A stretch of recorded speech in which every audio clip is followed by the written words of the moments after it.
Lo pernah ngerasa gak nyaman ngelihat diri sendiri? Bukan karena fisik, tapi karena ada bagian dalam diri lo yang lo pengen ilangin. Kalau ada, gue punya cerita. Ada temen lama gue, kita sebut aja namanya Raka. Dari luar, hidupnya kelihatan ideal banget. Kerja bagus, baju selalu rapi, sosial medianya isinya motivasi dan gaya hidup sehat. Tapi suatu hari dia bilang sesuatu yang bikin gue mikir. Za, tiap kali gue ngaca, yang gue lihat itu bukan gue, tapi daftar kekurangan yang harus gue perbaiki. Waktu itu gue cuma diam. Terus dia lanjut, gue bakal bisa nerima diri gue kalau nanti gue udah lebih sukses, udah gak insecure, udah bisa bahagiain keluarga. Dan disitu gue sadar, Raka bukan cuma gak bisa nerima dirinya yang sekarang, dia bahkan gak mau ngakuin kalau dirinya yang sekarang itu nyata. Masalahnya bukan di kegagalannya, tapi di sikap keras ke diri sendiri yang gak pernah puas. Dan lucunya, kita semua pernah jadi Raka. Kita nolak bagian dari diri kita sendiri, bagian yang rapuh, bagian yang salah langkah, bagian yang belum berhasil.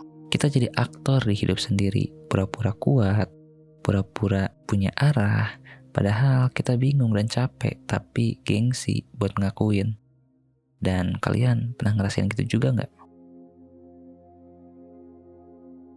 Kita sering dengar orang bilang, ya udah sih terima aja dirimu apa adanya.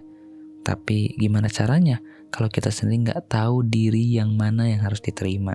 Ada satu kalimat dari psikolog Carl Rogers yang pernah gue baca dan nancep banget, yaitu anehnya ketika saya nerima diri saya apa adanya, maka saya dapat berubah. Tapi kenyataannya kita tumbuh bukan di dunia yang ngajarin kita buat nerima diri. Kita tumbuh di dunia yang ngajarin kita buat jadi versi paling ideal dari orang lain. Dari kecil kita belajar bahwa cinta itu bersyarat. Nilai bagus dikasih pujian, menang lomba dibilang hebat, nangis di depan orang disuruh diam. Cerita soal ketakutan dibilang lemah. Jadi lama-lama kita tarik kesimpulan sendiri, gue akan diterima kalau gue berhasil. Dan saat lo gak berhasil, lo mulai ngerasa, berarti gue gak layak dicintai, gak layak dihargai, gak layak diterima. Tanpa sadar, kita jadi tumbuh dewasa sambil bawa kontrak yang gak pernah kita setujui. Jadi manusia itu harus sempurna dulu, baru boleh sayang sama diri sendiri. Terus kita lihat sosial media, itu adalah panggung narsistik dan ilusi pencapaian. Sekarang buka Instagram lo, atau TikTok, scroll 5 menit aja, dan lo bakal lihat orang traveling, orang workout, orang sukses, semua kelihatan glowing, semua kelihatan tahu apa yang mereka lakuin. Tapi tahu nggak, yang kita lihat itu cuma highlight reels, potongan terbaik dari hidup orang lain. Sementara kita tahu semua behind the scene hidup kita sendiri.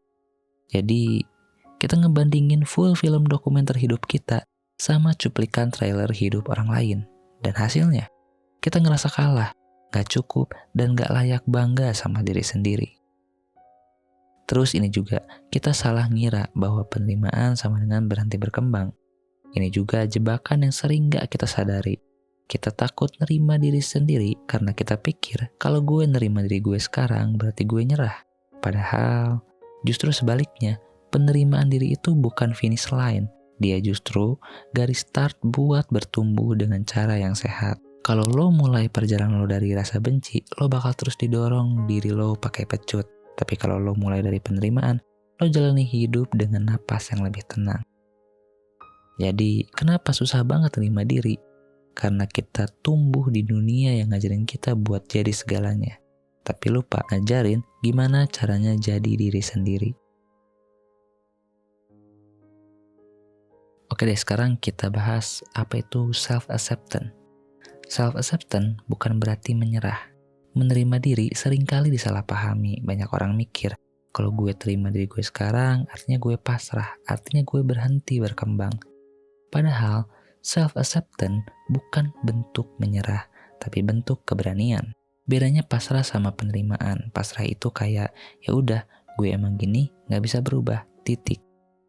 Tapi penerimaan itu, gue emang punya sisi gelap, trauma, luka, dan kekurangan. Tapi gue gak akan ngelawan itu. Gue akan peluk itu karena itu bagian dari diri gue. Koma, bukan titik. Banyak orang kejebak di siklus denial. Gak mau ngakuin bagian-bagian rapuhnya. Takut dibilang lemah. Tapi semakin lo nolak bagian itu, semakin besar bayangan yang lo ciptain sendiri. Self-acceptance bukan akhir dari perubahan, tapi pondasi biar perubahan itu bisa dimulai tanpa kebencian. Lo bisa sayang sama diri lo sambil tetap pengen berkembang. Contohnya kayak ngurus anak kecil. Kalau anak kecil lo jatuh, lo nggak bilang, ih lemah banget sih, harusnya udah bisa jalan dong. Nggak gitu kan? Tapi lo angkat dia, lo peluk dia, dan lo kasih ruang buat dia belajar berdiri lagi. Kenapa ke orang lain kita bisa gitu, tapi ke diri sendiri nggak bisa? Self-acceptance itu bukan stop trying, tapi I'm trying because I care. Terus perubahan yang datang dari penerimaan itu lebih tulus. Lo nggak lagi berubah karena pengakuan orang. Lo nggak nge-push diri buat cocok sama standar sosial. Lo berkembang karena lo tahu kapasitas lo. Karena lo kenal sama diri lo yang utuh, bukan versi editan. Dan lo mulai bisa bilang, iya, gue pernah gagal, gue punya luka, tapi itu gak bikin gue kurang berharga. Menerima diri bukan berarti lo nyerah, itu justru cara paling berani untuk bilang, gue siap bertumbuh tanpa harus benci sama diri gue sendiri. Lalu gimana caranya mulai menerima diri? Gue paham kalimat menerima diri sendiri itu kedengarannya filosofis banget. Tapi sebenarnya penerimaan itu bukan hal besar yang datang sekaligus. Dia tumbuh dari hal-hal kecil yang gak kita sadari sehari-hari. Mulai dari berhenti ngegas ke diri sendiri pas lagi down. Gue ingat satu momen, waktu itu gue lagi gagal ngelakuin hal yang udah gue rencanain dari jauh-jauh hari. Niatnya produktif, endingnya rebahan nonton YouTube 4 jam. Biasanya suara di kepala gue langsung main. Tuh kan males, gak niat, makanya lo gini-gini aja. Tapi malam itu entah kenapa gue diam sebentar. Gue cuma nanya satu hal ke diri gue sendiri. Za, lo capek ya? Dan dari situ, semua jadi berubah. Bukan karena masalahnya selesai, tapi karena gue ngasih izin ke diri gue sendiri buat lelah tanpa rasa bersalah. Kadang kita gak perlu solusi, kita cuma butuh disambut. Dan siapa lagi yang bisa nyambut kita? Selain diri kita sendiri.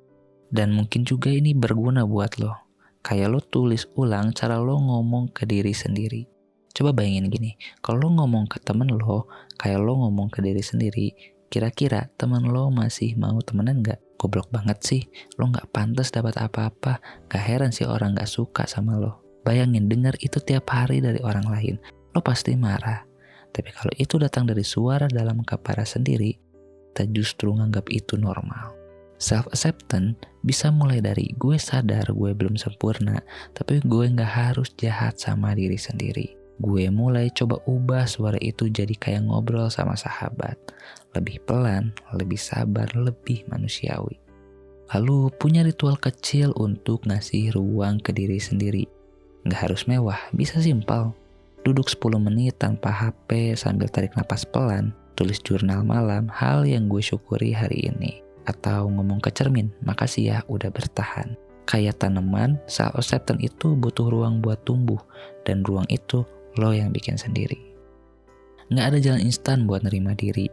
Tapi setiap kali lo gak ngehukum diri lo, setiap kali lo peluk sisi gelap lo lagi ngasih sinyal ke diri lo, gue berhak ada, gue pantas diterima bahkan kalau gue belum sempurna. Menerima diri itu bukan tujuan, tapi jalan pulang. Kadang kita ngerasa self-acceptance itu kayak tujuan akhir. Nanti deh kalau gue udah sukses, nanti deh kalau gue udah berubah, baru gue bisa terima diri gue sendiri. Padahal kenyataannya, self-acceptance itu bukan tujuan, tapi justru jalan pulang ke diri lo yang asli. Gue tahu, gak semua orang punya lingkungan yang ngajarin gimana caranya sayang sama diri sendiri. Banyak dari kita tumbuh dari kritik, ekspektasi, dan tekanan. Akhirnya kita jadi ahli nyalahin diri, tapi lupa gimana caranya nyambut diri sendiri. Tapi sekarang lo punya kendali, buat pelan-pelan bangun ulang hubungan lo sama diri lo sendiri. Bukan hubungan yang isinya penolakan, tapi penerimaan. Jadi kalau hari ini lo ngerasa gak cukup, kalau lo lagi marah sama masa lalu lo, atau kecewa sama apa yang udah lo jadiin sekarang, tenang, ambil napas pelan, lalu bilang ini ke diri lo sendiri.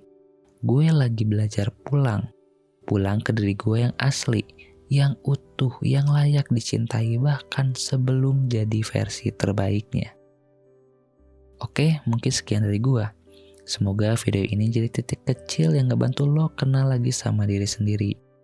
Ngerasa konten ini bermakna, jangan lupa share ke temen lo yang mungkin juga lagi nyari jalan pulang. Oke, mungkin segitu aja. See you in the next video. Bye-bye.